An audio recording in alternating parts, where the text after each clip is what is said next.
होता क्या है एक्चुअली, और किस तरीके से ये लोगों के जीवन पे प्रभाव डाल रहा है सर? ये वक्त है कि बाहर झांकना छोड़ के सबसे पहले आपको अपने अंदर झांकना चाहिए। मैं जब बड़ा हुआ थोड़ा तो मुझे एंजाइटी बहुत ज़्यादा होती थी, पैनिक अटैक होता था। हर एक बच्चे के अंदर एक नीड है, एक रिक्वायरमेंट है प्यार की, कि उसको अटेंशन मिले, उसको मिरर किया जाए। हम अपने आप पे ब्लेम लेते हैं और जब ये ब्लेम होता है ना तो ये एक स्टोरी बन जाती है, एक हमारे लाइफ का एक रूलिंग प्रोफेसी बन जाता है। ट्रॉमा वो नहीं है कि जो आपके साथ हुआ, ट्रॉमा है वो जो आपके। बहुत सारे लोग कंप्लेन करते हैं ना कि मेरे हस्बैंड भी मुझे रिस्पेक्ट नहीं करते, मेरा बच्चा भी रिस्पेक्ट नहीं करता, और जब मैं कहीं बाहर जाती हूँ लोग भी मुझे रिस्पेक्ट से नहीं देते। सबसे बड़ी प्रॉब्लम एडल्ट लाइफ में होती है कि कई बार आपको ऐसे जगह यस कहना पड़ता है जहाँ आपको नो कहना है, और इसके कारण आपका टाइम, आपकी एनर्जी, आपका समय, आपका जो रिसोर्स है वो बर्बाद होता है। हमारा जो ट्रॉमा है, जो हमारा ब्रेन है, जो हमारा जो बोलते हैं कॉन्शियस या सबकॉन्शियस माइंड, इसमें कोई रिश्ता है क्या अगर मैं बात करूँ तो? टेम्पोरल लोब में, पैराइटल लोब में वहाँ स्टोर ना करके इसको हम स्टोर कर देते हैं हिप्पोकैम्पस में। अगर इससे हमें बाहर निकलना हो इन ट्रॉमा से जिसको हम अब बात करें, तो उन्हें क्या करना चाहिए इस केस में? एंगर एक सिम्टम, अगर आप एंगर को हटाने की कोशिश कर रहे हैं, एंगर के लिए मेडिटेशन कर रहे हैं। आज ADHD की बीमारी बहुत ज़्यादा हो रही है। जब भी आपके पास कोई ट्रॉमा होता है तो हमारे पास ट्रॉमा में दो ही इवेंट होते हैं। हम लोग विक्टिम ऑफ विक्टिम्स हैं, ऐसे लोग जो खुद ही दर्द में थे। Hurt people. मैक्सिमम लोग किसी न किसी एडिक्शन में, ये एडिक्शन पॉर्न का हो सकता है, गैम्बलिंग का हो सकता है, एक्सेस डोपामीन का होता है, मोबाइल फ़ोन का हो सकता है। हमारे जो पास्ट ट्रॉमाज हैं, जो चीज़ें हमारे ब्रेन में चल रही हैं, उनको क्या हम अफर्मेशन से या मेडिटेशन या मैनिफेस्टेशन से भी रिकवर कर सकते हैं या सही किया जा सकता है? एक तरफ अगर बुलडोजर है और एक तरफ एक आदमी है, कौन जीतेगा इस लड़ाई में? और विद इन 2-3 मंथ्स उसकी दवाइयाँ बिल्कुल गायब हो। ये मेरे लिए भी एक सरप्राइज़ था और एक लर्निंग भी थी कि मुझे भी ये एक्सपेक्टेशन नहीं था कि इतनी पावरफुल ये चीज़ें हो सकती हैं। 3 सिंपल स्टेप क्या गोल्डन रूल होगा सो वो अपने जीवन में अप्लाई करके उससे निकल पाए अपने जीवन में? ट्रिपल ए देखा गया कि जिस ग्रुप ने एक्सप्रेस नहीं किया था उनके 2 times, twice it was greater chance dying, जल्दी प्रीमेच्योर डेथ के चांसेस उनके 2 गुना ज़्यादा थे। यानी कि आज के अगर मैं बात करूँ अभी 2 सालों से हार्ट अटैक बहुत तेज़ी से बढ़ रहा है, तो कहीं ना कहीं ये ट्रॉमा से भी कनेक्टेड है ये हार्ट अटैक की अगर मैं बात करूँ?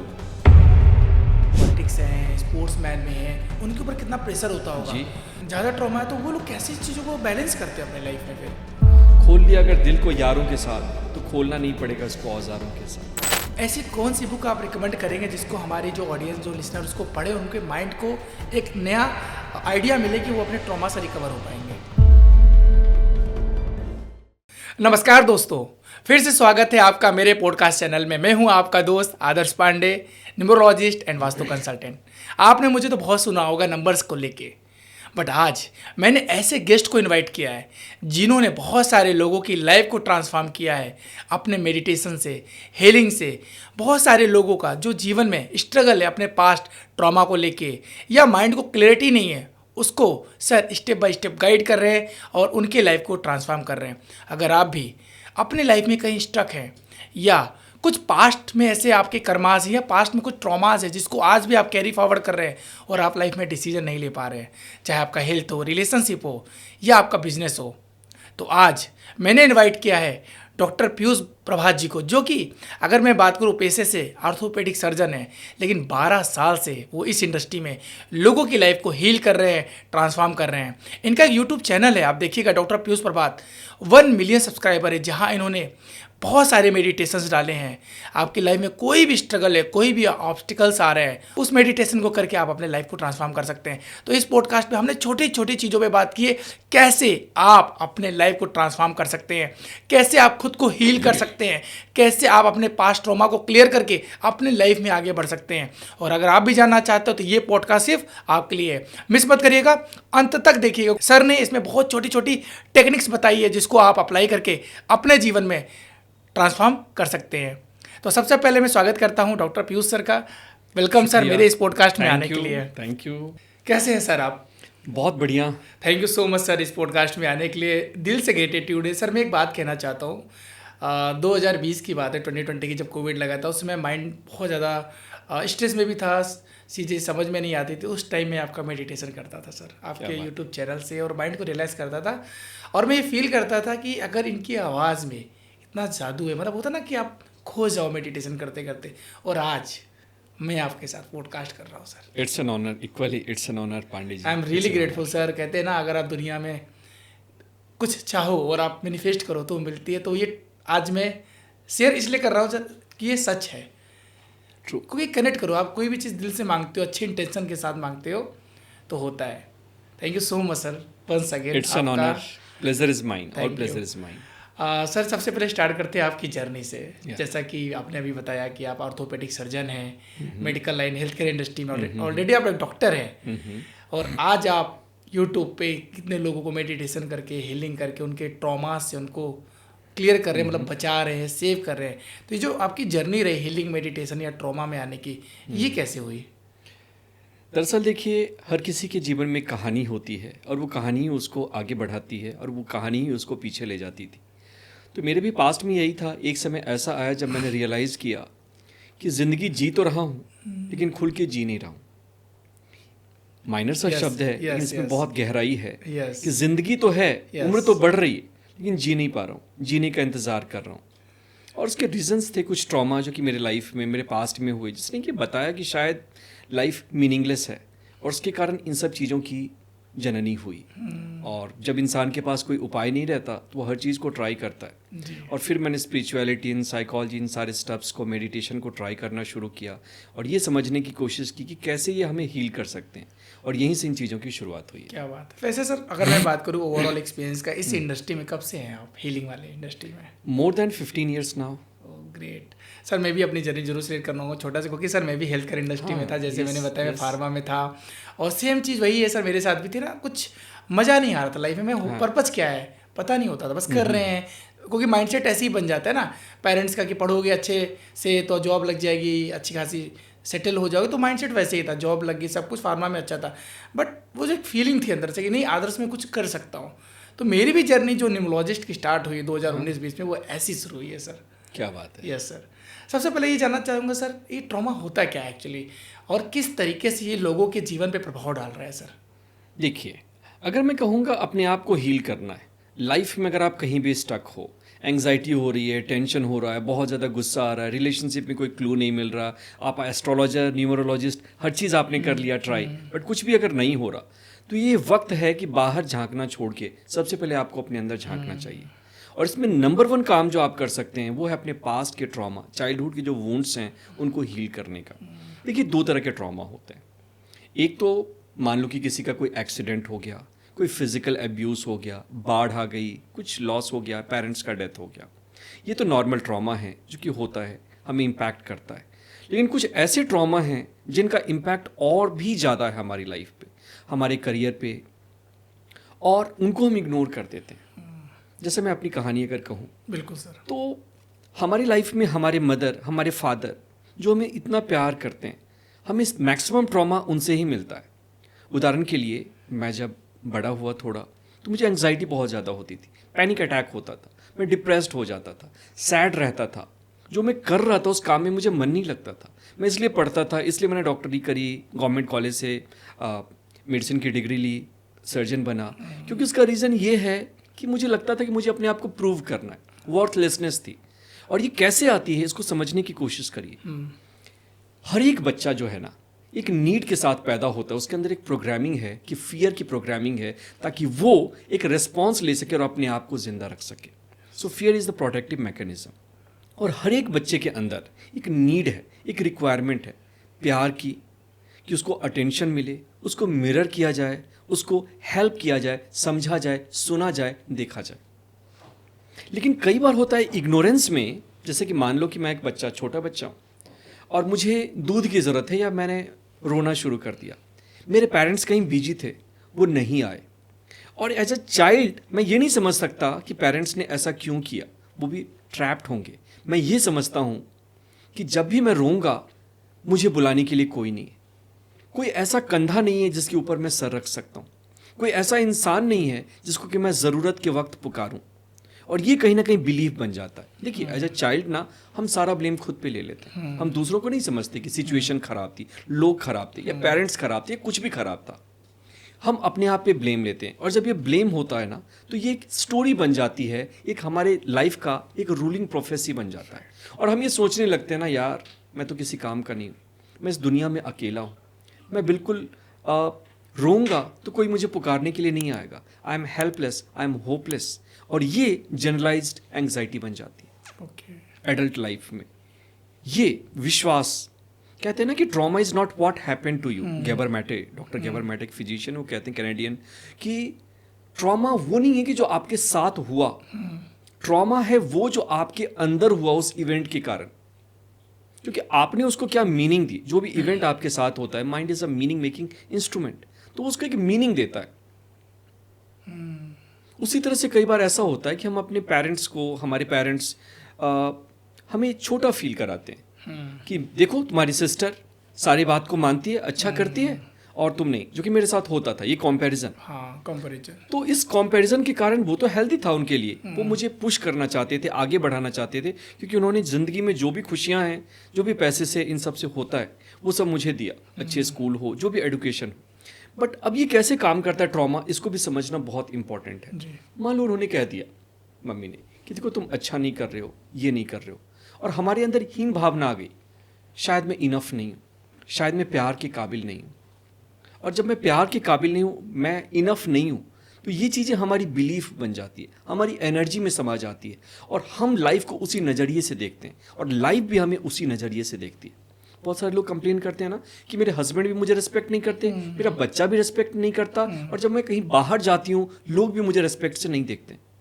राइट। सवाल पहला ये नहीं है कि लोग आपको कितना रिस्पेक्ट देते हैं, सवाल ये है कि आप खुद को कितना रिस्पेक्ट देते हो, क्योंकि जितना रिस्पेक्ट आप खुद को दोगे उतनी ही रिस्पेक्ट दुनिया आपको देगी। जिस तरह से आप खुद को देखोगे उसी तरह से दुनिया आपको देखेगी। क्यों? क्योंकि life is nothing but a mirror. और वो क्यों नहीं देख रहे? क्योंकि आपके पास का ट्रॉमा आज भी आपके अंदर जिंदा है। राइट। और ये ट्रॉमा जो जिंदा है ये आपको बता रहे यू आर नॉट इनफ, तो आप खुद को रिस्पेक्ट नहीं दे रहे, उसके लायक नहीं समझ रहे। और ये मेरे अंदर होने लगी, मैंने खुद को वर्थलेस समझना शुरू किया। अगर कोई मेरे से कहता था कोई काम करना है, अगर मेरा काम इंपॉर्टेंट है, उसको छोड़कर भी मैं उनके काम को करता था। मैं नो नहीं कह पाता था। I was a people pleasure, क्योंकि मेरे अंदर ये चीज़ हार्डवायर हो चुकी थी कि अगर किसी का रेस्पेक्ट पाना है, पेरेंट्स की इज्जत पानी, उनका प्यार पाना है, तो मुझे हाँ करना पड़ेगा, मुझे नो नहीं कहना पड़ेगा, मुझे बात काटना नहीं पड़ेगा। गंदे बच्चे जिद नहीं करते, वो सारी बात मानते हैं। I became a follower. और इसके कारण सबसे बड़ी प्रॉब्लम एडल्ट लाइफ में होती है कि कई बार आपको ऐसे जगह यस कहना पड़ता है जहां आपको नो कहना था, और इसके कारण आपका टाइम, आपकी एनर्जी, आपका समय, आपका जो रिसोर्स है वो बर्बाद होता है। और इसका फ्लिप साइड भी है कि आप किसी से कुछ मांग नहीं पाते। आपके लिए कोई अगर फेवर करता है तो आपके अंदर से आवाज़ आती है। मुझे जैसे ऐसा लगता था कि कोई अगर किसी ने मेरी हेल्प कर दी, अरे यार मैं इसके लायक नहीं हूँ, इसको कल पता चल जाएगा ना कि मैं तो कितना छोटा हूँ, मैं तो कितना बेवकूफ़ हूँ। तो ये चीज़ें वर्थलेसनेस की फीलिंग मेरे अंदर आने लगी।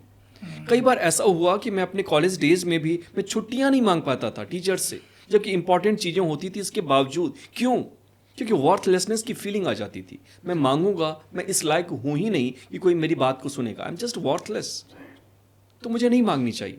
दूसरा, पीपल प्लीजिंग बिहेवियर, कि मेरे अंदर एक बिहेवियर आ गया कि नहीं मुझे दूसरों को खुश करना है, और इस खुशी के कारण, उनको खुशी देने के कारण खुद को मैं दुख देता था।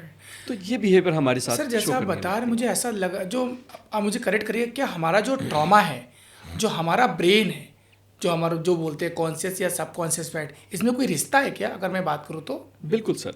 मैं आपसे एक सवाल पूछता हूँ, कल आपने, या कल छोड़ो, 4 दिन पहले आपने क्या खाया था दोपहर में लंच में? आप क्या बता सकते हैं? नहीं सर, पॉसिबल ही नहीं है। पॉसिबल नहीं है, ध्यान ही ब्रेन नहीं- रजिस्टर ध्यान ही नहीं नहीं देते, हम ध्यान नहीं करता। देते। एग्जैक्टली। और अगर आप याद रखते हैं हाँ। तो आपका ब्रेन पागल हो जाएगा, क्योंकि हमारे ब्रेन की कैपेसिटी, जी जी, जैसे मेमोरी कार्ड की कैपेसिटी, उसी हाँ। तरह से कैपेसिटी है। Yes। या मैं आपसे पूछूं कि आज सुबह में जो ओटीपी आपको आया था, वो ओटीपी कितने ओटीपी आए थे? आप ये भी नहीं बता पाएंगे। ओटीपी तो छोड़ो, यस यस यस, क्योंकि ब्रेन में ये ना वर्किंग मेमोरी जो फ्रंटल लोब में बनती है, और वो डिसइंटीग्रेट हो जाती है, स्पेस क्रिएट करती है नई मेमोरी के लिए। लेकिन अगर मैं आपसे एक सवाल पूछूं कि बचपन में जो आपकी लड़ाई हुई थी, कहाँ आपको इंसल्ट किया गया था, कौन सी चीज़ आपके पेरेंट्स ने आपको नहीं दिया था, कब आपको टीचर ने स्कॉल्ड किया था, ये सारी मेमोरी डिस्क बाय डिस्क आपको एकदम पूरी तरह से फ्रेश याद होगा। हाँ Am I right? 100% सर। इसका रीज़न क्या है सर? इसका रीजन ये है कि ट्रॉमा जो है ना, ब्रेन एक सर्वाइवल मैकेनिज्म है। ओके। और उसको लगता है कि कोई भी ट्रॉमा है वो लाइफ थ्रेटनिंग है, हमारी जिंदगी पे खतरा है। मान लो कोई आपके पैसे को भी लेकर के भाग गया, तो पैसा कहीं ना कहीं आपके लाइफ से रिलेटेड है। उसको लगता है ये खतरा है, मुझे इससे बचना है, तो भाई इसको स्टोर करो टेम्पोरल लोब में, पैराइटल लोब में, वहां स्टोर ना करके इसको हम स्टोर कर देते हैं हिप्पोकैम्पस में। और दुर्भाग्य की बात यह है कि जितनी भी ट्रॉमेटिक इंसिडेंट्स हैं ये समय के साथ बढ़ने लगती हैं। एक रिसर्च ये कहता है कि जितनी भी लेडीज थी, एक रिसर्च किया गया कुछ लेडीज पे, जो उन्होंने ट्रॉमा बताया 1 साल के बाद, 2 साल के बाद, वो रियल ट्रॉमा से 2 गुना बड़ा था।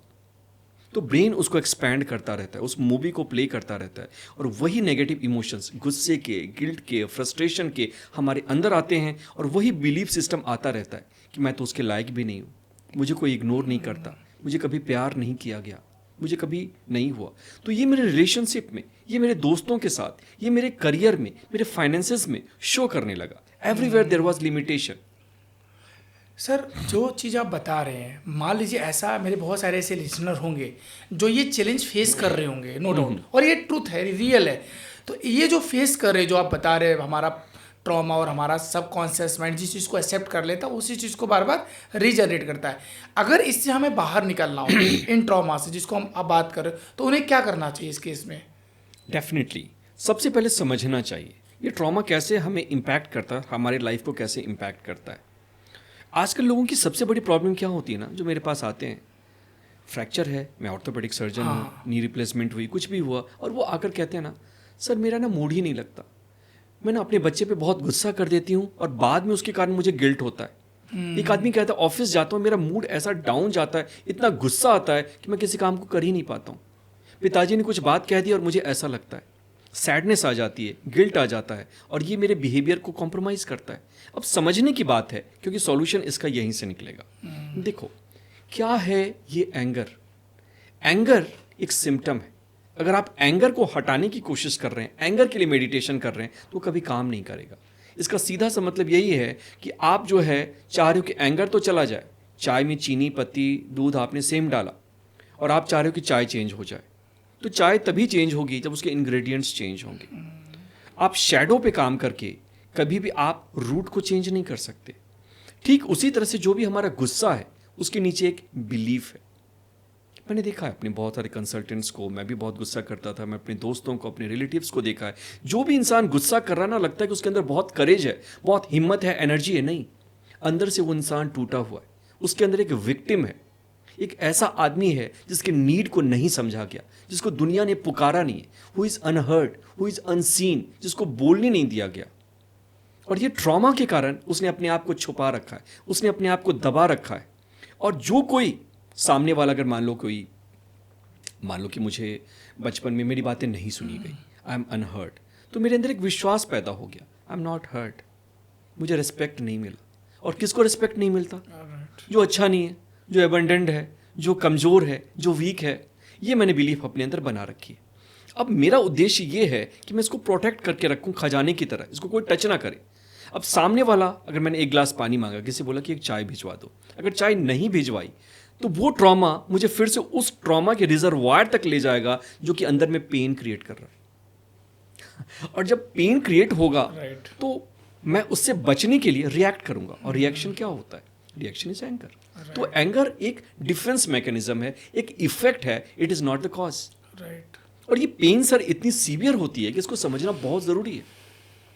क्योंकि अगर मान लो कि आज ADHD की बीमारी बहुत ज़्यादा हो रही है, जब भी आपके पास कोई ट्रॉमा होता है तो हमारे पास ट्रॉमा में 2 ही इवेंट होते हैं, या तो फाइट, लड़ो, शेर अगर सामने आ गया तो क्या करोगे? आप लड़ोगे या भाग जाओगे, फ्लाइट।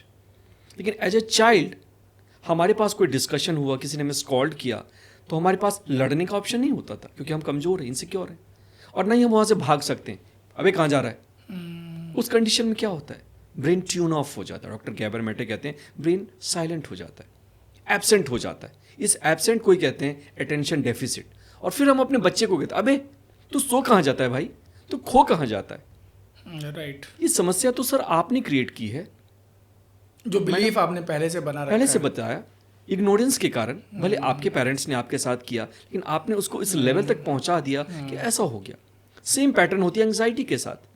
जब मैं रो रहा था, मुझे पिक नहीं किया गया, इसका मतलब मैंने एक मीनिंग दिया, आई एम अनवांटेड। और जब भी मैं रोऊंगा मुझे पुकारने के लिए कोई नहीं आएगा।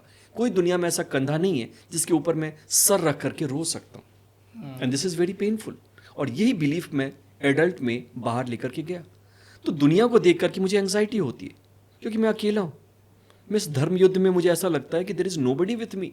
कौन मेरी हेल्प करेगा, कौन मुझे पुकारेगा? और इसके कारण I am not taking big actions. इसके कारण मैं लोगों से हेल्प के लिए मांग नहीं करता। इसके कारण मैं दूर तक नहीं जाता, चैलेंजेस फेस नहीं करता, ऑब्स्टेकल को सॉल्व नहीं करता। And that's why my health, wealth, career, relationship, everything started collapsing. ये अभी आपने बात की हेल्थ, रिलेशनशिप, करियर, कहीं ना कहीं सर ऐसा देखा जा रहा है कि आज के समय में जो हमारे ट्रॉमाज है, यानी कि हमारे पास्ट में कुछ चीज़ें ऐसी हुई हैं जिसको हमने अपने ब्रेन में बैठा रखा और जिस वजह से या तो हम करियर में ग्रो नहीं कर पा रहे, या हो सकता है पास्ट का हमारा रिलेशनशिप किसी ना किसी पर्सन के साथ खराब हुआ हो, उसको हम अपने करंट या फ्यूचर रिलेशनशिप को भी वैसे ही कंपेयर कर रहे हैं। बट इस वजह से क्या करें, मूव ऑन नहीं कर पा रहे हैं। तो क्योंकि लोग बोलते हैं ना कि मूव ऑन कर लो, बट हम पास्ट ट्रॉमा की वजह से उन हेल्थ हो चाहे वो रिलेशनशिप हो, करियर में मूव ऑन नहीं कर पा रहे। तो इन लोगों के लिए हम कैसे आप सजेशन देंगे सो दैट कि आज के समय में चैलेंजेस तो हैं सर जी। हो सकता है करियर में आपने बहुत मेहनत की हो बट आपको प्रमोशन नहीं मिला, ग्रोथ नहीं मिल रही है, तो कहीं ना कहीं आप ट्रॉमा में जा रहे हो सकता है आपने किसी के साथ बहुत लॉयल्टी के साथ रिलेशनशिप किया हो बट हो सकता है उसकी वजह से आपको चीट किया गया हो, तो आपका कहीं ना कहीं वो ट्रॉमा है। या हो सकता है मेहनत तो कर रहे हो बट आपको रिजल्ट नहीं आ रहा है, तो आपके माइंड में भी कहीं ना कहीं ये बात बैठे कि मेहनत तो करना, होना कुछ है नहीं, तो कहीं ना कहीं ये बिलीव बन रहा है। तो इससे हमें कैसे इसको रिकवर करना है सो दैट हम अपने लाइफ में ट्रॉमा को रिकवर करके, मतलब जो भी ट्रॉमाज हमारे पास्ट में रहे हैं हमारे जो, उनसे हम कैसे रिकवर करके अपनी लाइफ में आगे बढ़ सकते हैं सर? बिल्कुल सर, बहुत अच्छा सवाल आपने पूछा। मैं आपको बताना चाहूँगा, यस यस, पहली चीज़ ये समझनी पड़ेगी कि आप ट्रॉमा को इग्नोर करके ट्रॉमा को हील नहीं कर सकते। कहते हैं ना समय सारे जख्म को हील कर देता है, लेकिन ऐसा नहीं। दूसरी चीज़, ट्रॉमा के लिए आपको रिस्पॉन्सिबिलिटी लेनी पड़ेगी, ये समझना पड़ेगा कि it's a mechanism of life. हम लोग विक्टिम्स नहीं हैं, हम लोग विक्टिम ऑफ विक्टिम्स हैं। ऐसे लोग जो खुद ही दर्द में थे, हर्ट पीपल। राइट। और तीसरी चीज, हम लोग अब उनके भी विक्टिम नहीं है, हम लोग अपने ब्रेन की, अपनी मेमोरी के विक्टिम्स। एक ऐसा मॉन्स्टर जो कि हमारे ब्रेन में पैदा कर दिया गया, अब हम उसी के विक्टिम हैं, हम उसी के गुलाम बने हुए। और दूसरी चीज ये समझना है कि हर एक मेमोरी समय के साथ फेड होती है, लेकिन ट्रॉमेटिक जो मेमोरीज होती है ना, वो समय के साथ और ज़्यादा बढ़ती है। तो ये बातें मैं क्यों बता रहा हूँ, क्योंकि जब आप ये जानेंगे तो आप इसके लिए बेटर अकाउंटेबिलिटी लेंगे कि नहीं, आज के बाद ये मेरी प्रायोरिटी कि मैं अपने सबकॉन्शियस को हील करूंगा, मैं अपने ब्रेन पे काम करूंगा, मैं अपने ट्रॉमास को समझूंगा, उसके लिए समय निकालूंगा। Entertainment is not primary to me. देखो, एक और इसका सबसे बड़ा फैक्टर है जो कि हेल्प करेगी ट्रॉमा को हील करने में, एडिक्शन। मैंने आजकल देखा है मैक्सिमम लोग किसी न किसी एडिक्शन में। ये एडिक्शन पॉर्न का हो सकता है, गैम्बलिंग का हो सकता है, एक्सेस डोपामीन का होता है, मोबाइल फ़ोन का हो सकता है, हैविंग न्यू अफेयर्स का हो सकता है क्योंकि इससे एड्रेनलिन मिलती है, रेसिंग का हो सकता है, बंजी जंपिंग का हो सकता है। कई लोग इसलिए करते हैं कि जीवन में कुछ तो रोमांच पैदा हो। राइट। और हमें लगता है कि इससे हमें ना कुछ गेन मिलता है, कुछ करेज मिलता है। नो, ये बेवकूफ़ी। बंजी जंपिंग से करेज नहीं आता, स्काई डाइविंग से कोई हिम्मत नहीं आती, कोई पैटर्न नहीं टूटता। ये सिर्फ बेवकूफ़ी है जो कि कुछ लोगों ने पैदा की, मोटिवेशनल स्पीकर्स ने, ताकि उनका काम चल सके। दरअसल हमें जब भी एडिक्शन है तो खुद से ये सवाल पूछना चाहिए, ये कौन सा रिलीफ ला रहा है? जो ये पास्ट के ट्रॉमा है, ये नेगेटिव इमोशंस हमारे अंदर पैदा कर रहे हैं, नेगेटिव बिलीव्स पैदा कर रहे हैं कि आई एम नॉट इनफ, मेरा कुछ नहीं हो सकता, कोई मेरे हेल्प के लिए नहीं है, मुझे इग्नोर किया गया। और ये पेन जब इतना सीवियर हो जाता है और हमारे पास कोई एस्केप नहीं होता, तो हम एक ही एस्केप लेते हैं, mobile phone. Right. These addictions, क्योंकि एडिक्शन ना हमें नंब कर देती हैं, हमारे ब्रेन को थोड़ा सा सेंसेशन को कम कर देती है, जैसे रिलैक्स फील होता है। एक्जैक्टली। थोड़े समय के लिए आप उस पेन को नहीं फील कर पाते।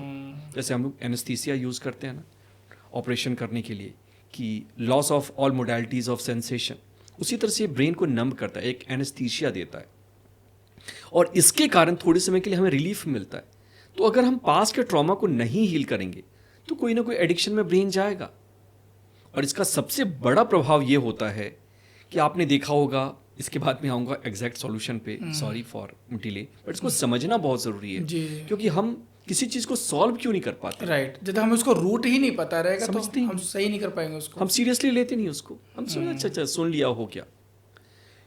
अगर आपने पास्ट को हील नहीं किया सर, तो आपका पास्ट फ्यूचर बन जाएगा। वही चीज़ कंटिन्यू चलती रहेगी। कुछ लोगों को देखा है हर जगह सक्सेसफुल है, रिलेशनशिप में बार बार उनकी जो है कन्फ्लिक्ट आ रही है। हाँ, रिलेशनशिप दूसरा चेंज किया, तीसरा चेंज किया, चौथा चेंज किया, लेकिन वो पैटर्न अभी भी कांस्टेंट। नंबर 1 आपने देखा होगा कुछ लोग हर जगह अच्छे हैं, लेकिन जब मनी की बात आती है उनके साथ एंग्जाइटी हो जाती है। कुछ लोग पढ़ाई में अच्छे हैं, लेकिन एग्जाम के टाइम में बार बार फेल होते हैं। कुछ लोग हर जगह अच्छे हैं, पर बिजनेस में वो फेल हो जाते हैं। ऐसा क्यों होता है?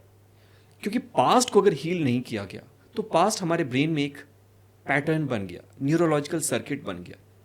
और क्वांटम फिजिक्स कहती है जो भी आपके ब्रेन में प्रोग्राम है वो आपके ऑरा का, एनर्जी फील्ड का पार्ट बन जाता है। और हमारी एनर्जी फील्ड यूनिवर्स के साथ एक डायनेमिक कम्युनिकेशन में है, और जो ये कम्युनिकेशन का रिजल्ट होता है वही हमारे लाइफ के रिजल्ट्स होते हैं। Mind creates matter, energy creates matter, quantum physics. तो ये पैटर्न अगर आपके लाइफ में रहेगा तो आप उन्हीं चीज़ों को अट्रैक्ट करेंगे, जाने अनजाने वही एक्शन लेंगे, उतना ही एक्शन लेंगे जिससे कि वही रिजल्ट आए। क्योंकि जो आपके बिलीव्स होते हैं ना, ये कमांड है यूनिवर्स के कि मुझे यही चाहिए, दुनिया में चाहे कुछ भी हो जाए, but I want nothing but only this. और आपका सारा mental faculty, physical power, brain power, universe का पावर एक ही चीज़ पे फोकस्ड रहता है कि जो आपने बिलीफ रखा है वो आपको प्रूव करते फिजिकली। और आपके बिलीव्स क्या है ट्रॉमा के कारण? I am not enough, I am not good enough, I am abundant, I am hopeless, this place is not secure, I am broken, मेरा कुछ नहीं हो सकता। तो यही चीज़ आपकी लाइफ में शो अप करने लगती है, रिलेशनशिप में, करियर में, बिजनेस में, and you start feeling. Sir मेरा क्वेश्चन और आ रहा है, जैसे अभी आपने बोला कुछ वर्ड अफर्मेशंस, तो क्या सर हमारे जो पास्ट ट्रॉमाज हैं, जो चीज़ें हमारे ब्रेन में चल रही हैं, उनको क्या हम अफर्मेशन से या मेडिटेशन या मैनिफेस्टेशन से भी रिकवर कर सकते हैं या सही किया जा सकता है? अब आपने बहुत बड़ा सवाल पूछा, क्योंकि ना दुनिया में 99% पब्लिक एफर्मेशन, विजुअलाइजेशन ये प्रैक्टिस करते हैं। लेकिन आपको मैं एक बात बताना चाहूँगा, एक तरफ अगर बुलडोजर है और एक तरफ एक आदमी है, कौन जीतेगा इस लड़ाई में? बुलडोजर। बुलडोजर। क्योंकि आपके अंदर एक ऐसा प्रोग्राम है, एक ऐसा पैटर्न है जो कि बहुत ही सीवियर है, बहुत ही इमोशनल है आपके लिए। ट्रॉमा ब्रेन के लिए प्रायोरिटी है और लंबी समय से आपने उसको रिहर्स किया है। एक सवाल अगर आपसे पूछूं कि आपके साथ जो ट्रॉमेटिक इवेंट हुई, आप देखो कि अचानक थोड़े समय के बाद आपके ब्रेन में पॉप कर जाती है, पॉप अप कर जाती है। राइट। वाई? क्योंकि ब्रेन के लिए प्रायोरिटी, और ब्रेन इसको इतनी बार रिहर्स किया है कि it has been highly and deeply ingrained and hard wired inside your brain. अब इसका सबसे बड़ा प्रॉब्लम क्या है कि जब ये इतनी शक्तिशाली है तो ये प्रोग्राम ऑटोमेटिक हो जाती है, ये किसी को रोके रुकने वाली नहीं है। और आप फिर कोशिश करोगे अफर्मेशन से कि I am perfect, whole and complete, अबे गधे, तूने क्या मुझे उल्लू समझा है? मैं ब्रोकन हूँ, मैं टूटा हूँ, मैं फूटा हूँ, मैं किसी काम के लायक नहीं हूँ, मेरे साथ ये चीजें हुई हैं। Yes, agree. और ये मेरी आइडेंटिटी है। किसके साथ ये होता है? जो टूटा है, जो फूटा हुआ है। वो एक्सेप्ट नहीं कर पाता उन चीजों को। यस, बोल तो रहा है लेकिन सब ब्रेन एक्सेप्ट नहीं कर रहा है। एक्सेप्ट नहीं कर पाता, वो सब कॉन्शियस में गई ही नहीं। हाँ। और ब्रेन जो है इतना पावरफुली वो रिएक्ट करता है उस पर, इसलिए हमारे एफर्मेशंस काम नहीं करते, क्योंकि हमारे रूट्स पे जाते ही नहीं। एफर्मेशंस सीड की तरह, वो एक डायरेक्शन देंगे ब्रेन को, उस ब्रेन को जिसमें धरती तैयार है। अगर आप बीज को पत्थर के ऊपर डाल दो तो क्या वो जर्मिनेट करेगी? नहीं। Same way affirmations, visualisations, they don't work until we do the inner work. And these healing the trauma by meditation or lot of things, मैं बताऊंगा process, is like preparing the soil, preparing the ground. और इसका benefit ऐसा है कि life के सारे areas tune होने शुरू हो जाते हैं, आपको जिंदगी में मजा आने लगता है। जब आप अपने आप को हील करेंगे ना, तो आप कहेंगे wow, everything is same but everything looks different. तो हील करना है तो सबसे पहले मैंने आपको बताया कि हमें रिस्पॉन्सिबिलिटी लेनी पड़ेगी कि हम जो विक्टिम्स हैं ना, थी किसी समय में पेरेंट्स के विक्टिम थे, टीचर्स के विक्टिम बने, but now we are victims of our mind. और अगर प्रॉब्लम मैंने शुरू की है तो उसका सॉल्यूशन भी मुझे ही करना पड़ेगा। तो पहली चीज, इंसान का नेचर होता है पेन से भागना, और अगर मैं इस दर्द से, इस जुल्म से भागूंगा अपने माइंड के पेन से, तो मैं कभी इसको समझ नहीं पाऊंगा, कभी मैं इसको हील नहीं कर पाऊंगा। तो पहली चीज तो ये है सिंसियरिटी एंड टेकिंग रेस्पॉन्सिबिलिटी, कि इसके लिए चाहे जो भी करना होगा मैं करने के लिए तैयार हूं। This is number 1 step.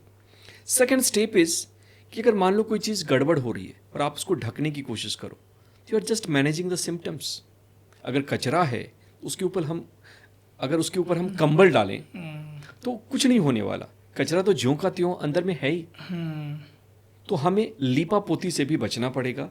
और तीसरी चीज़, हमें डर के साथ उसको अप्रोच नहीं करना, हमें क्यूरियोसिटी के साथ उसको अप्रोच करना पड़ेगा, राइट। क्यूरियस बनना पड़ेगा। अच्छा, मेरे अंदर एंग्जाइटी आ रही है क्योंकि हमारे इमोशंस ही मैसेंजर हैं। मेरे अंदर फियर आ रहा है, अच्छा मैं इस सिचुएशन में रिएक्ट करता हूँ, चलो मेरा ट्रिगर क्या क्या है। अच्छा, पत्नी को देखकर मुझे गुस्सा आता है, अच्छा बेटी को देखकर के मुझे शेम फील होती है कि मैंने उसके लिए कुछ नहीं किया, अच्छा बेटी को देखकर के मुझे ये एहसास होता है कि मैं टूटा हुआ हूँ। चलो ये तो ऐसा मैं फील कर रहा हूँ, लेकिन आखिर क्यों कर रहा हूँ, ये स्टोरी जो है शुरू कहाँ से हुई, ये कहानी की शुरुआत कहाँ से है। और फिर हो सकता है आप देखना शुरू करो कि बचपन में आपको एक एक्सपेक्टेशन दिया गया, आपको एटलस समझा गया कि बेटा तुम अगर अपने बच्चों को एक अच्छी लाइफ ना दे पाओ, फॉरेन ना घुमाओ, ये ना करो, चार्टर्ड प्लेन में ना ले जाओ, तो तुम्हारी ज़िंदगी बेकार है। और आपने एज एन इनोसेंट माइंड उसको ले लिया और अब आप उसको नहीं कर पा रहे and you are in the guilt. फिर आप उस गिल्ट के इमोशन के साथ बैठेंगे और देखेंगे मेरे अंदर का क्या बिलीफ है, मेरे अंदर की क्या वायरिंग है, क्या प्रोग्राम है जो कि इसको पैदा कर रहा है। जैसे for example in my case, anger मेरा क्यों होता था, जब कोई मुझे इग्नोर करता था, मेरी बातों को नहीं सुनता था। और शायद इसलिए मैं डॉक्टर बना था कि मैं एक अथॉरिटी बन सकूं, क्योंकि बचपन में बच्चों ने भी इग्नोर किया था, क्योंकि पेरेंट्स सिस्टर को ज़्यादा प्रिविलेज देते थे। She was more brilliant than me. मैं तो एक एवरेज स्टूडेंट था, अभी भी कहता हूँ, but she is brilliant now. तो उनको ज़्यादा तवज्जो मिलती थी, स्कूल में ज़्यादा प्रेफरेंस मिलती थी, मेरी पिटाई होती थी, but that was a trauma to me. Yes yes, वो आपका ब्रेन एक्सेप्ट कर रहा था उस चीज़ को उस समय। यस, और उस समय मैंने ये समझना शुरू किया कि I have been ignored, I have been neglected. और इसलिए ऐसा हो रहा है क्योंकि मैं ब्रोकन हूँ, मैं कंप्लीट नहीं हूँ, मैं अच्छा नहीं हूँ। और इसके कारण इस ट्रॉमा को मैं अपने अंदर छुपाए बैठा था। जब कोई मुझे इग्नोर करता था, मेरी बातें नहीं सुनता था, मैं भड़क जाता था। शुरू में लोगों ने कहना शुरू अथॉरिटी के लिए कि मुझे भी Yes. प्रायोरिटी दो। फिर मैंने सोचना शुरू किया, लोग तो सही कह रहे हैं यार, छोटी सी बात पे मैं गुस्सा हो गया। And then I started seeing the wound. और धीरे धीरे, अभी भी प्रोसेस में ही हूँ, इट स्टार्टेड हीलिंग, और उसके साथ ही मेरा बिहेवियर भी चेंज होने लगा। सर, आपकी लाइफ का सबसे बेस्ट हीलिंग मोमेंट कौन सा था? हीलिंग मोमेंट, हाँ, कोई केस स्टडीज या किसी को आपने हील किया हो, मतलब कोई आपके पास ऐसा पर्सन हो जो बहुत ही ज़्यादा ट्रॉमा में हो और आपने उसको हील किया हो, कोई ऐसा मोमेंट जो हमारे लिसनर को आप शेयर करना चाहें? हाँ, ऐसा कुछ मोमेंट्स हैं। मेरे साथ मेरा एक पेशेंट था जो कि वैसे तो दोस्त भी है। हाँ। वो 10-12 साल से डिप्रेशन की दवाइयाँ ले रहा था लगातार, और उसका कुछ हेल्प नहीं हो रहा था, क्योंकि डिप्रेशन की जो दवाइयाँ हैं, उसको एंजाइटी भी थी, डिप्रेशन भी थी, सैडनेस भी था, कोई साइकोसिस नहीं थी लकीली, बट वो दवाइयाँ जो ले रहा था, वो दवाइयाँ सिर्फ सिम्टम्स को सप्रेस कर रही थी, ब्रेन में एक टेम्प्रोरी केमिकल चेंज क्रिएट कर रही थी ताकि वो उस पेन को फील ना कर पाए, ब्रेन को नंब कर रही थी। मैंने उसको बोला कि सिंपल एक एक्सपेरिमेंट करते हैं दोस्त, मेडिटेशन करते हैं, I will teach you something and let's face this pain. इससे भागना, it is not working, let's face it. क्योंकि जो पेन है ना तुम्हारा, जस्ट इस पेन के नीचे ही जॉय भी है। जो तुम्हारी ये फियर है, एंग्जाइटी है ना, जस्ट इसके नीचे तुम्हारा ट्रू सेल्फ है, और इसके नीचे जो है ना पावर है, इसके नीचे जो है ना स्ट्रेंथ है, इसके नीचे करेज है। And somehow he agreed. We started doing some practices, sometimes meditation, sometimes some tapping, sometimes some exercises. And 2-3 months के बाद वो अचानक से बोला कि सर मैंने दवाई मिस कर दी थी रात में, लेकिन कुछ फ़र्क नहीं पड़ा, मुझे लग रहा है कि ठीक ही है। तो फिर कुछ दिनों बाद मिला तो कह रहा है कि मैं हर एक रोज़ नाइट की दवाई स्किप कर रहा हूँ, फिर भी मैं ठीक हूँ।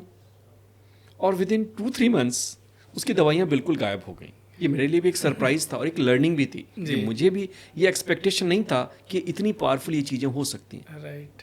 सर, कोई भी पर्सन, अगर मैं बात करूँ इमोशनल ट्रॉमा की बात करते हो, तो सबसे बड़ा चैलेंज आज इमोशनल ट्रॉमा है, जिसको लेके बहुत ज़्यादा लोग चैलेंज फेस कर रहे हैं और उस ट्रॉमा से निकल भी नहीं पा रहे हैं। तो अगर कोई भी हमारे लिसनर जो इमोशनल ट्रॉमा से बहुत ज़्यादा डिस्टर्ब है, तो उनके लिए 3 सिंपल स्टेप क्या गोल्डन रूल होगा, सो वो अपने जीवन में अप्लाई करके उससे निकल पाए अपने जीवन में? AAA। ओके। AAA क्या है, इससे पहले हम अंडरस्टैंडिंग करें। देखो 90% केस जो है ना, इसमें अंडरस्टैंडिंग है, क्योंकि उसी से फेथ बिल्टअप होता है और उसी से उस काम को करने की प्रैक्टिस आती है। अच्छा। सबसे पहले ये समझना कि कोई भी इमोशनल ट्रॉमा कोई ट्रॉमा नहीं है। ओके। जब हम छोटी बातों पे बड़ा रिएक्शन देते हैं, इसका सीधा सा मतलब है कि हमारे अंदर कोई ज्वालामुखी एक्टिव है। और सामने वाला सिर्फ एक ट्रिगर है। रिलेशनशिप में कोई ब्रेकअप हुआ, एग्जाम में हम फेल हो गए, बॉस ने कंपनी से निकाल दिया, कस्टमर ने रिजेक्ट कर दिया और हम इमोशनली डाउन हो गए, मूड स्विंग्स हो गए, हम फ्रस्ट्रेटेड फील कर रहे हैं, we are feeling pissed off. तो इसका सबसे बड़ा रीज़न क्या है कि हमारे अंदर वो ट्रॉमा ऑलरेडी पहले से था और सामने वाले ने उसको सिर्फ याद दिलाया, उस गठरी को खोल दिया। हमारे अंदर कोई ऐसा पार्ट था जो कि ब्रोकन, टूटा फूटा फील कर रहा था, हम उसे फील नहीं करना चाहते थे, उस दर्द से बचना चाहते थे और उस ट्रॉमेटिक इवेंट ने, जो स्मॉल ट्रॉमा है, उसने हमें उस बिग ट्रॉमा से कनेक्ट कर दिया। वो सारे बिलीव्स लाइव हो गए, सारे इमोशंस अलाइव हो गए। सो करना क्या है? इमोशंस अगर ज़्यादा परेशान करें तो पहली चीज़ ये समझना है कि इमोशंस को आप किल नहीं कर सकते। Right. Emotions can't be suppressed. दुनिया में जितनी डिजीजेज हो रही हैं वो इमोशंस को सप्रेस करने के कारण हो रही हैं और जितनी हीलिंग होती है वो इमोशन को रिलीज करने के कारण होती है। एक छोटा सा रिसर्च कहना चाहूँगा, जस्ट 1 मिनट लगेगा। हाँ बिल्कुल सर। कि 2 लेडीज़ के ग्रुप में, दोनों ऐसी लेडीज़ थी जिनका मैरिज जो है ना अनहैप्पी मैरिज था, ग्रुप था, एक लेडीज़ नहीं थी। तो उनका ग्रुप था जिसमें कि दोनों की शादी दोनों ग्रुप में अच्छी नहीं थी, वो दुखी थी। एक ग्रुप ने अपने शादी के बारे में अपने दोस्तों से, रिलेटिव से बताना शुरू किया, एक्सप्रेस करना शुरू किया, और दूसरे ग्रुप ने एक्सप्रेस नहीं किया, हाइडिंग लाइंग इन फेकिंग, क्या है, सब ठीक है, अच्छा है, बहुत बढ़िया है। होते हैं ना ऐसे लोग जो फेक कर देते हैं, छुपा लेते हैं। देखा गया कि जिस ग्रुप ने एक्सप्रेस नहीं किया था उनके 2 times, twice it was greater chance dying, जल्दी प्रीमेच्योर डेथ के चांसेस उनकी 2 गुना ज़्यादा थी, just by not expressing the trauma. तो पहली चीज़ ये है कि जो ट्रॉमा है उसको आपको एक्सप्रेस करना पड़ेगा, ये समझना पड़ेगा, इमोशनल अगर कुछ ऐसा वूंड है तो। दूसरी चीज़ आपको ये समझना पड़ेगा कि जो इमोशंस हैं इनको हेल्दी वे में एक्सप्रेस करना है। अभी भी आप एक्सप्रेस कर रहे हैं, अगर इमोशंस ज़्यादा हुए तो बॉस ने गुस्सा दिलाया, बेटे को पिटाई कर दिया, कहीं का गुस्सा कहीं और जा रहा है, कहीं का गुस्सा कहीं आपने ट्रांसफर कर दिया, कैरियर बन गए। वैसा भी नहीं बनना है। We have to find a healthy way to release it, और इसके लिए सबसे इफेक्टिव टूल है जर्नलिंग। जो ट्रॉमा है ना, लिखो। Paper is more tolerant than people. यानी कि अपने जो थॉट्स हैं, आपके जो मन में विचार है, उसको लिखना शुरू करिए आप। अगर मैं आपको सुनाऊं अपनी राम कहानी कि मेरे साथ क्या हुआ, मेरे बेटे ने क्या किया, दोस्त ने क्या किया, बॉस ने क्या किया, अरविंद जी ने क्या किया, यू विल नॉट लिसन, क्योंकि यार क्या पका रहा है। बट पेपर ना बेचारा बहुत ही इनोसेंट होता है, वो कुछ भी सुन लेता है। और जब आप ऐसा कर रहे हो तो 15-20 मिनट में आपको कुछ ना लगे, लेकिन अगर आप इसको 2 दिन 3 दिन करोगे ना, 2-3 बार भी करोगे दिन में, रिलीज हो रहा है वो Yes. ब्रेन से, तो आप उस मेमोरी को फिर से अलाइव कर रहे हो, और अलाइव कर रहे हो तो उसे लड़ नहीं रहे हो, सप्रेस नहीं कर रहे हो, वो एक्सप्रेस हो रही है। एनी मेमोरी, एनी इमोशन जिसको आपने प्रोसेस किया, तो that is fully digested and that becomes a wisdom. Sir मेरे माइंड में क्वेश्चन अभी उठ रहा है, जो आपने जिस तरह से चीज़ें बताई, यानी कि आज के अगर मैं बात करूँ अभी 1-2 साल में, सर हार्ट अटैक बहुत तेज़ी से बढ़ रहा है। अगर आपने देखा है कि जिम में गए कहीं भी, तो कहीं ना कहीं ये ट्रॉमा से भी कनेक्टेड है ये हार्ट अटैक की, अगर मैं बात करूँ। बिल्कुल। हार्ट इमोशन का सेंटर है। Yes yes yes. देखो, हार्ट डायरेक्टली इमोशंस को रेगुलेट नहीं करता, कोई हार्मोन रिलीज नहीं करता डायरेक्टली, लेकिन हार्ट सारे इमोशंस का बेस है। Brain heart connection, heart math institute ने इस पे बहुत काम किया। ब्रेन अगर एक कमांड हार्ट को देता है, उसके बदले में हार्ट 10 कमांड ब्रेन को देता है, 10 तरह की इंफॉर्मेशन ब्रेन को देता है। कहीं यही रीजन तो नहीं है सर, इसलिए मेल को हार्ट अटैक ज़्यादा आते हैं, बिकॉज वो अपने इमोशंस को शेयर नहीं कर पाते, या और फीमेल जो होती है अपने इमोशनल को बहुत जल्दी शेयर कर देती हैं, रो लेते हैं, कहते हैं, या ये भी एक रीजन। राजा बेटा रोते नहीं। हाँ, males are never supposed to be angry. ये कि मेल्स नहीं रो सकते, नहीं रोते। ऐसे हमारी सोसाइटी में एक टीचर थे, पिटाई करते थे, और पिटाई के बाद दुगनी पिटाई इस चीज पे करते थे, तू रोया क्यों, तूने रोया क्यों? अच्छा, बचपन में मम्मी पापा भी जब मारते थे, चुप रोते थे तो चुप। मोहल्ले वाले सुनेंगे, वो आ जाएंगे, हमारी बेइज्जती कर। यानी कि रोने से आप अपने अच्छा, मेरे एक चीज समझ में आ गया, अगर हम रो भी लेते तो भी हम अपने ट्रॉमा को रिकवर कर सकते थे। Any way where you express. Yes, मैंने तो पेपर सिंपलेस्ट वे बताया। आप टेनिस खेलो, उसमें जो इमोशंस आ रहे हैं, अपने इमोशंस को आप निकालो, वो किसी भी वे में हो, जो आपको अच्छा लगता हो, वर्ड्स के थ्रू, लैंग्वेज के थ्रू, बॉडी शेकिंग के थ्रू, खाने के थ्रू कर सकते हैं। हमको कुछ चीज पसंद है खाना, उसको खा के भी हम अपने ट्रॉमा, खाने से मैं आज तक नहीं जाना। अच्छा, खाने के हमें बोला ना हैप्पी फील हो, समथिंग लाइक दैट, वो ट्रॉमा का सप्रेशन है। अच्छा। अगर आप खाने से कुछ खा लेते हो अच्छा। तो ट्रॉमा को आपने सप्रेस कर दिया और कुछ नहीं किया, हाँ, ये चीज़ है, सही बात। कि उसने आपने डोपामिन का रिलीज कर दिया, आपने बस भुला दिया उस पेन को। सर ऐसा नहीं होता कि जैसे आप बात कर रहे हो कि हम बातों को शेयर कर, बट एक होता है ना कि हम अगर सामने वाले से कुछ कहेंगे तो लोग हमें जज करते हैं। अगर हमने किसी को अपनी फीलिंग बता दी तो लोग जज करते हैं, तो इस वजह से भी बहुत सारे लोग अपनी फीलिंग शेयर ही नहीं कर पा रहे जी। ना करते हैं। तो कहीं ना कहीं ये भी आपके ट्रॉमा से बहुत ज़्यादा रिकनेक्ट करता होगा। बिल्कुल। तो ऐसे लोग जो हमारे लिसनर हैं, ओके, ये मैं बिलीव करता हूँ और ये रियलिटी है कि आप के मन में जो भी बातें हैं, या तो आप किसी नोन जो आप जिनको आप प्यार करते हैं उनसे शेयर करो, नहीं तो आप अपने मिरर पे खड़े होकर भी खुद से भी बोल सकते हो जो भी चीज़ें हैं। तो कितना इम्पैक्ट करेगा ये हमारे ट्रॉमा से हमें रिकवर करने में? एकदम बिल्कुल करेगा। देखो हमारी सोसाइटी ना एक्सप्रेशन के बिल्कुल अगेंस्ट है, क्योंकि एक्सप्रेशन को वीकनेस में समझा गया। तो मैं पहले उनको रिमाइंड करना चाहता हूँ, expression doesn't mean weakness, its strength. और एक्सप्रेशन अगर एज इट इज़ आप कर पाएँ तो एक स्ट्रेंथ है। एक बच्चा अगर रो रहा है, छोटा मेरा बेटा है, अगर उसको बड़े भाई ने मारा तो तुरंत आके कहेगा मम्मी भैया ने मार दिया, ही विल नॉट हाइड। और अगर मैं शाम को आऊँगा घर तो मुझे भी बताएगा कि भैया ने मुझे चाबी फेंक कर मारा, आपको पता है पापा? क्योंकि ये नेचुरल गुण है ट्रॉमा हीलिंग का बच्चों में। तो किसी भी तरह से आप लॉन टेनिस खेलें, चिल्लाएं, आपको पता नहीं होगी साइकोथेरेपी की एक बहुत बड़ी टेक्निक है जिसमें इंसान को कुछ नहीं कहते कि कमरा बंद करो और उसमें सिर्फ चिल्लाओ, सिर्फ रो, कैथारसिस।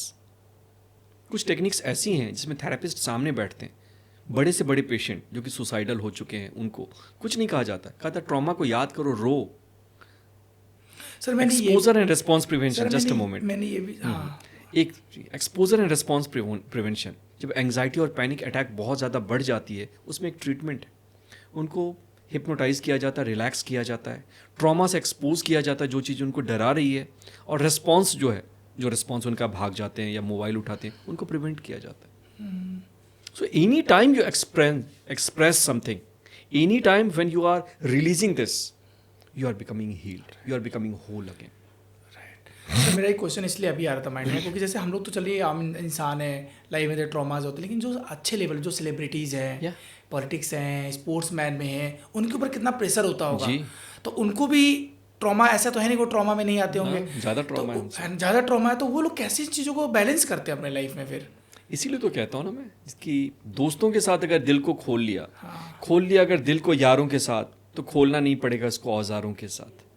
अगर आपकी ज़िंदगी में कुछ ऐसे दोस्त हैं जिनके साथ चाय पी सकें, हंसी मजाक कर सकें, लेग पुलिंग कर सकें, बातें कर सकें, तो that is the best thing.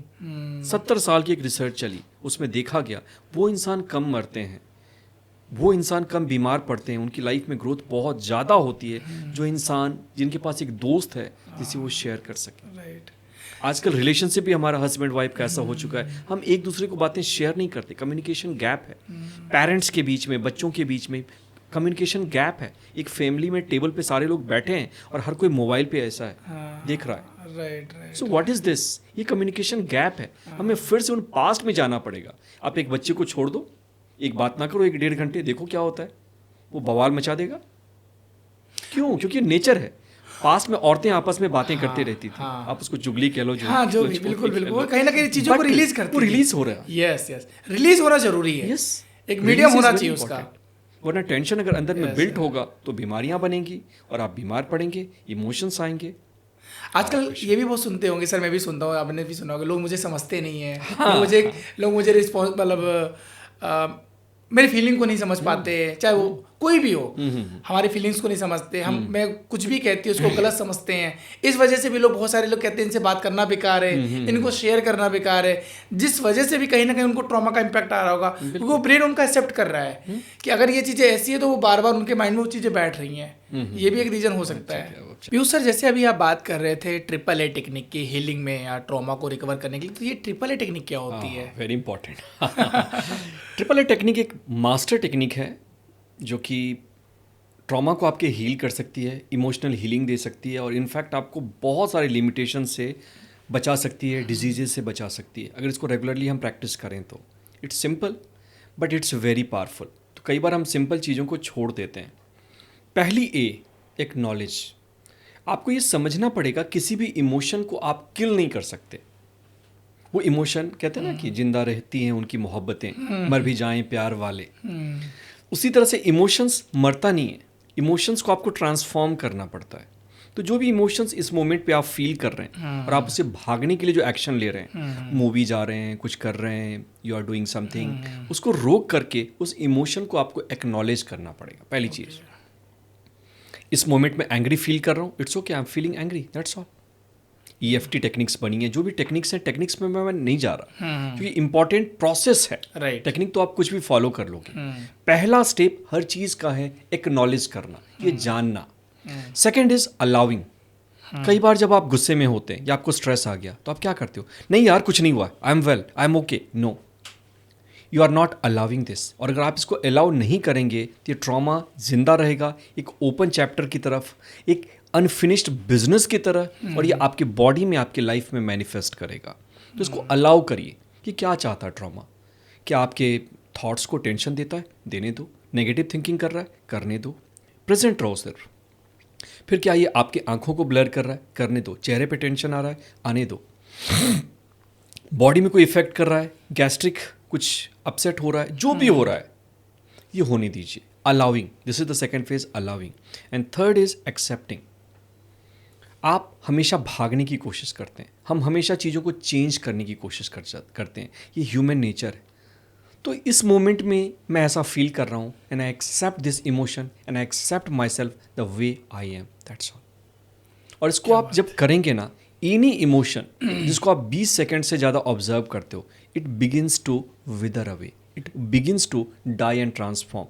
और जैसा कि मैंने कहा ना कि लोग ये समझते हैं ना कि जो इमोशन है हम कैसे इसको फिनिश करें, लेकिन वो ये क्यूरियोसिटी नहीं रखते कि इस इमोशन के अदर साइड पे क्या है। एंग्जाइटी की उस साइड करेज है, फियर के उस साइड पावर है, सैडनेस के उस साइड जॉय है, गिल्ट के उस साइड पे जब आप उसको ऑब्जर्व करते हैं, उसको क्रॉस करते हैं, रिवर ऑफ द चेंज जो है उसको आप क्रॉस करते हो, तो वहाँ पे पोटेंशियल है, possibilities. Right. So this is triple a technique. First is acknowledging it, technique is very simple, mnemonic मैंने बना दिया है। Second is allowing and third is accepting, that's all. शानदार सर। सर एक क्वेश्चन और मेरे माइंड में आ रहा है, कहीं ना कहीं देखिए आज के लाइफ में हर इंसान कहीं ना कहीं कुछ ना कुछ ट्रॉमा को लेके चल रहा है, कहीं ना कहीं उसके माइंड में है, उसको पता नहीं है कि उसके लाइफ में कोई ट्रॉमा भी है। तो उसको आइडेंटिफाई कैसे करे कोई भी नॉर्मल इंसान, उसको ये कैसे पता चलेगा कि वो जो उसका बिलीफ है ट्रॉमा को लेके, उसको वो फाइंड आउट करे, उसको सही करे अपने जीवन में। क्योंकि हो सकता है ट्रॉमा कहीं ना कहीं हमको अपने जीवन में आगे बढ़ने से भी रोकता है, क्योंकि वो हमारा बिलीफ है ना, अगर मैं ये ऐसा करूँगा तो ये शायद ये होगा, अगर मैं ऐसे करूँगा तो शायद ये होगा। और जिस वजह से हो सकता है वो अपने रिलेशनशिप में आगे ना बढ़ पा रहा हो, अपने करियर में आगे ना बढ़ पा रहा हो। तो वो जो ट्रॉमा है उसके ब्रेन में, उसको पता भी नहीं है कि उसके अंदर वो ट्रॉमा है, तो उसको कैसे आइडेंटिफाई करे और उसको कैसे वो सही करे। खुद से अगर करना है तो थोड़ा ये डिफिकल्ट हो जाता है, लेकिन पहली चीज़ है कि लोग ये ना रिकॉग्नाइज ही नहीं करते, एक्सेप्ट ही नहीं करते कोई प्रॉब्लम है, उनको लगता है कि सब कुछ ठीक है। लेकिन यहाँ ये समझना पड़ेगा, अगर रिलेशनशिप में कोई कन्फ्लिक्ट आ रही है, लाइफ के किसी एरिया में आप स्टक फील कर रहे हैं, बार बार कोई चैलेंज आपको हेल्थ में, करियर में, रिलेशनशिप में आ रही है, अगर सिमिलर चैलेंजेस बार बार अगर नेगेटिव इमोशंस आ रहे हैं, जैसे कि मुझे एंग्जाइटी आता था, डिप्रेशन आता था, I was more in stress, anger बहुत ज़्यादा आता था, आई वॉज फीलिंग स्टक, मेरे अंदर नेगेटिव थाट्स चलते थे, अगर ऐसा हो रहा है तो ये समझना पड़ेगा कुछ ऐसे ट्रॉमेटिक इवेंट अभी भी आपके ब्रेन में सदाबहार हैं, ये एक्टिवेट हो रहे हैं और इसने आपके बिलीव्स को कलर कर दिया है, कुछ नए नेगेटिव प्रोग्राम्स डाल दिया है। तो पहली चीज़ ये है कि रिकॉग्नाइज करो उस मोमेंट को, जिस मोमेंट में आप बैड फील कर रहे हैं, जिस मोमेंट में इमोशनल टर्मोइल ज़्यादा है। सेकंड, आप देखो उस इमोशन के नीचे क्या बिलीव्स हैं। जैसे मैं जब गुस्सा होता था तो आपके बिलीव्स अलग हो सकते हैं, मेरे बिलीव्स ये थे कि मुझे ऑनर नहीं किया गया, मुझे ना कभी सुना नहीं गया, मुझे रेस्पेक्ट नहीं मिला। आपके अंदर ये हो सकता था कि हमेशा मुझे रेस्पेक्ट मिला है, अब रेस्पेक्ट नहीं मिल रहा। आपके बिलीव्स अलग हो सकते हैं, राइट, क्योंकि एक इमोशन के बहुत सारे लैंग्वेजेस हैं। राइट। तो मेरे एंगर का ये था। तो आपको पहले अपने इमोशंस के थ्रू जाना पड़ेगा और देखना पड़ेगा कि वो इमोशन, जब मैं इससे बातें करता हूँ, इसलिए मैं कई बार कहता हूँ कि अपने इमोशंस को एक मैसेंजर समझिए। Emotion means emotion, energy in motion.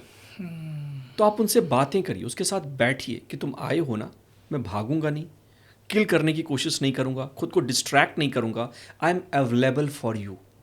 और ऑटोमेटिकली जब आप उस इमोशन के साथ बैठेंगे और देखेंगे ये इमोशन का डायलॉग क्या है, तो there will be dialogue. Anxiety है तो तो आपके अंदर हो सकता है कि आई एम अलोन, मेरे सपोर्ट में कोई नहीं है, अगर मैं मरूंगा तो भी शायद 4 कंधे ना मिले।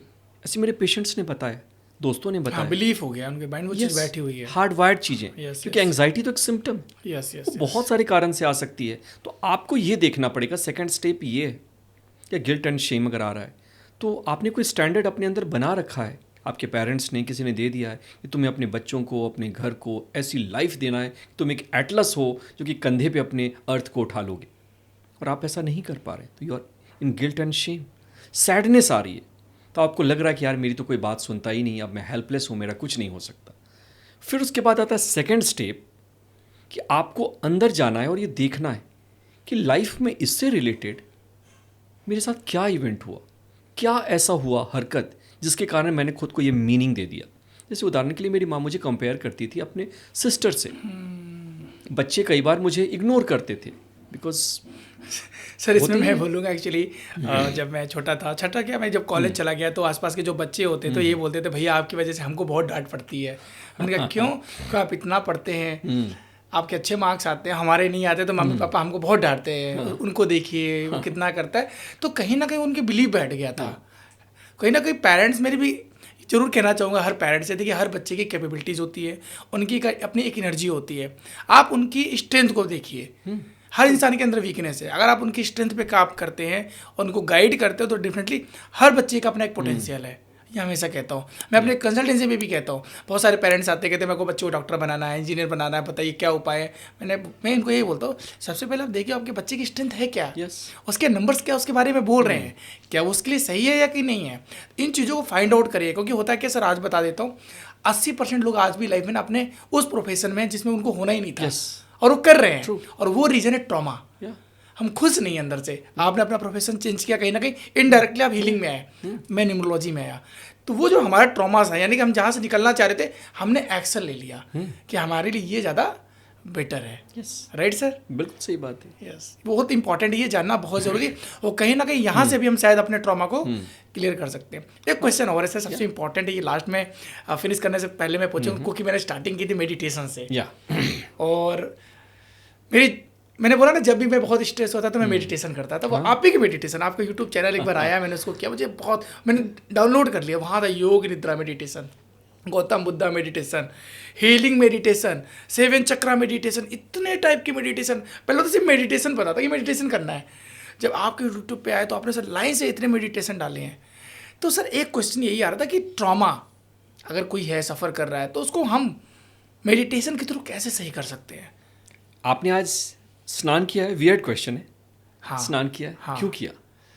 अपने आप को पॉजिटिव रखने के लिए, खुद को क्लीन रखने के लिए, क्लीन रखने के लिए, और पॉजिटिव हो रहा है बॉडी में। बहुत बढ़िया। हाँ, क्लीन रखने के हाँ, लिए हम अभी यही आंसर पिक करेंगे। हाँ, आपने खुद को क्लीन किया, शावर में मान लो कि 4 घंटे नहा हुआ, तो क्या आपके अंदर की जो मैल है क्या वो साफ हो जाएगी?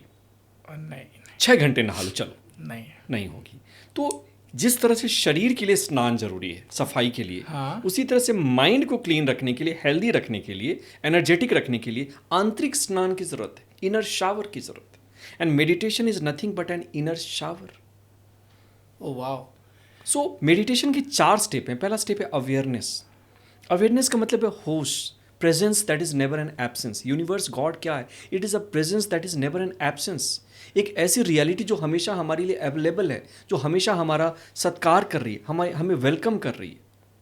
और उसके बाद सेकंड स्टेप आता है, जब आप अवेयर बनते हैं then you begin to heal. अगर मान लो आप घर की सफाई कर रहे हो, आपने पलंग को खिसकाया, कोई डस्ट मिल गया या छिपकली मरी पड़ी थी, तो आप क्या करेंगे?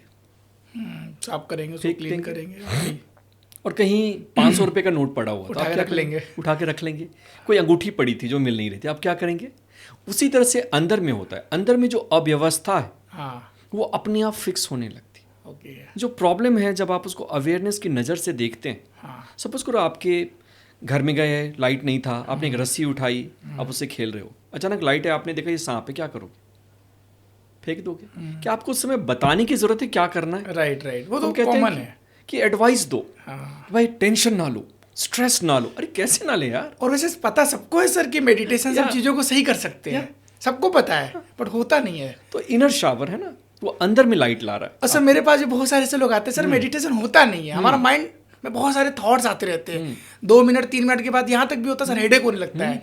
तो कैसे उसको हम स्टेप बाय स्टेप करें कि लोग मेडिटेट को करके अपनी लाइफ को ट्रांसफॉर्म कर पाए? हाँ, यही बता रहा हूँ। तो उसके बाद नेक्स्ट स्टेप्स की हीलिंग है। अवेयरनेस के बाद हीलिंग होती है, और हीलिंग के बाद जो है, जब आपकी हीलिंग हो गई तो आपको वो चीज़ें दिखने लगी, आपके पावर्स, आपके स्ट्रेंथ जो हैं, it is reveal to you. Third step is revelation. आपको आपकी स्ट्रेंथ दिखने लगी, आपके अंदर क्लैरिटी आ गई। क्या गलत है ये दिखने लगा, क्या रास्ता नहीं जाना वो दिखने लगा, क्या करना है वो दिखने लगा। ये ना थर्ड स्टेप की आप बात करते हैं मेडिटेशन कैसे कहें। And then comes fourth step. कि आप जब इतने पॉजिटिविटी से, स्ट्रेंथ से, पावर से फुलफिल हो जाते हैं कि ये एनर्जी बाहर फ्लो करने लगती है। चाय को अगर मैं भरना शुरू करूं तो क्या होगा, थोड़े समय के बाद ओवरफ्लो करेगा। And that positive energy when overflows in your job, in your career, in your success, then you become powerful. तो मेडिटेशन करने का बहुत ही सिंपल तरीका, बस करो। कुछ नहीं होता तो मेरे चैनल पे जाओ, कान में लगाओ, इसीलिए मैंने बनाया है लेजी मैन का मेडिटेशन, कि जाओ उसको सुनो, दैट्स ऑल। और मैं डिस्क्रिप्शन में सर का यूट्यूब चैनल का लिंक 100% डालूंगा। प्लीज़ जाइए। अगर आप लाइफ में स्ट्रगल कर रहे हैं, आपके माइंड में क्लियरिटी नहीं है, आप चाहे स्टूडेंट हो, चाहे जॉब में हो, चाहे बिजनेसमैन, कुछ भी करते हो जीवन में, सर का चैनल फॉलो करना और यूट्यूब पे जाके सर का मेडिटेशन आप जरूर करना, बहुत अच्छे रिजल्ट है। सर मेरे आपसे कुछ फास्ट क्वेश्चन है, फटाफट मैं चाहता हूँ आप फटाफट हमारे लिसनर को बताएं। Sure. पहला क्वेश्चन, हमारे लिसनर के लिए एक 1 लाइन में ऐसी क्या एडवाइस देना चाहेंगे जिससे वो अपने ट्रॉमा से बाहर आ पाए? प्रैक्टिस करिए, कोई भी चीज़ को इग्नोर मत करिए। अगर आप मेंटल पेन में हैं तो वहाँ पे प्रैक्टिस इन द मीन्स क्या प्रैक्टिस, मतलब सर थोड़ा सा? Do meditation. अच्छा, मेडिटेशन प्रैक्टिस जो आपने सीखा इतने समय में ठीक कि है। अवेयरनेस, वहाँ पे जाना, ट्रिगर को देखना, उसकी प्रैक्टिस करिए। दूसरा क्वेश्चन, मेडिटेशन करने का सबसे बेस्ट टाइम क्या होता है? पहला बेस्ट टाइम मॉर्निंग टाइम है, ओके। और उससे भी बेटर टाइम है एनी टाइम। मेडिटेशन कहाँ पे करें? सबसे ज़्यादा बेस्ट प्लेस कौन सा माना जाता है? हाँ, एक ऐसा प्लेस जहाँ पे कि आपको आधे घंटे तक कोई डिस्टर्ब ना करे, ओके। That's all. कोई पेड़ पे नहीं जाना, कोई पहाड़ पे नहीं जाना। ऐसी कौन सी बुक आप रिकमेंड करेंगे जिसको हमारी जो ऑडियंस, जो लिसनर उसको पढ़े, उनके माइंड को एक नया आइडिया मिले कि वो अपने ट्रॉमा से रिकवर हो पाएंगे? The power of subconscious mind initial level पे। Okay. और सेकंड, लव योर डिजीजेज एक बुक है, and heal your life by Louise L Hay, वो भी तीसरी रिकमेंडेड बुक है। आपकी लाइफ के 3 ऐसे मंत्रास जो आप अपने लाइफ में डेली फॉलो करते हैं? पहली चीज़, पावर। हम कमज़ोर नहीं हैं। हमने मान लिया कि हम कमज़ोर हैं, और जब कमज़ोर हम खुद को मानते हैं तो वही हमारे लाइफ में आना शुरू हो जाता है। सेकंड चीज़, लाइफ को एज इट इज़ मत लो, टेकन फॉर ग्रांटेड ना लो कि लाइफ में एक दिन सब कुछ सही हो जाएगा। Things happen but you have to make it happen. और तीसरी चीज़ है, नेवर गिव अप।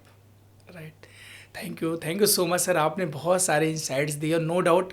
और अगर आप लोग सुन रहे हैं तो प्लीज़ इसको फॉलो करिए, क्योंकि हमारे जीवन में हम अपने लाइफ को कैसे बेटर बना सकते हैं सर ने स्टेप बाय स्टेप बताया। और हर इंसान कहीं ना कहीं ट्रॉमा से गुजर रहा है, अपने पास्ट में कुछ रिग्रेशंस हैं, कुछ मिस्टेक्स हैं, कुछ गलतियां हैं, जिसको हम कहीं ना कहीं पूरे लाइफ कैरी फॉरवर्ड करके चलते रहते हैं। तो प्लीज़ ऐसा ना करें, क्योंकि उनकी वजह से हम अपनी लाइफ में बहुत स्टक हो जाते हैं, चाहे आपका हेल्थ हो, करियर हो, रिलेशनशिप हो या बिजनेस हो।